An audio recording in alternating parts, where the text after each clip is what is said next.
بسم اللہ الرحمن الرحیم۔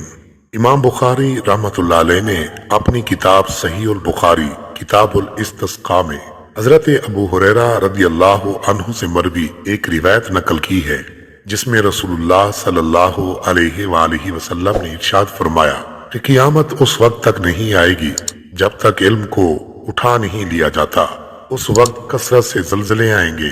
ایک زمانہ دوسرے کے قریب تر ہوگا، فتنہ و فساد ظاہر ہوگا، حرج میں یعنی قتل میں اضافہ ہوگا، یہاں تک کہ مال و دولت کی فراوانی اس طرح ہوگی جیسے ابل پڑے گی۔ جامع ترمذی میں معروف صحابی حضرت ابو ہریرہ رضی اللہ عنہ سے ہی مروی دوسری حدیث مبارکہ میں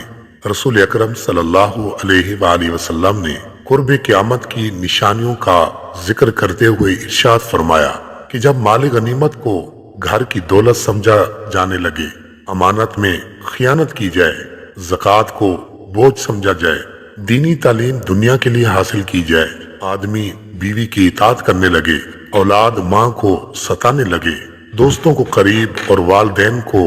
دور کر دیا جائے، انسان سے ڈر کر اس کی عزت کی جانے لگے، گانے بجانے والی عورتیں اور سامان تعیش کی کثرت ہو جائے، شرابیں پی جانے لگیں، امت کے بعد میں آنے والے لوگ پہلے لوگوں پر لعنت و ملامت کرنے لگیں، تو پھر اس زمانے میں سرخ آندھیوں اور زلزلوں کا انتظار کرو، اور زمین میں دھس جانے اور صورتیں مسخ ہو جانے اور آسمان سے پتھر برسنے کی بھی منتظر رہو، اور دیگر آفات و بلیات اور نشانیوں کا انتظار کرو جو اس طرح ظاہر ہوں گی جیسے کسی لڑی کا دھاگا ٹوٹ جائے تو لگاتار اس کے دانے گرتے رہتے ہیں۔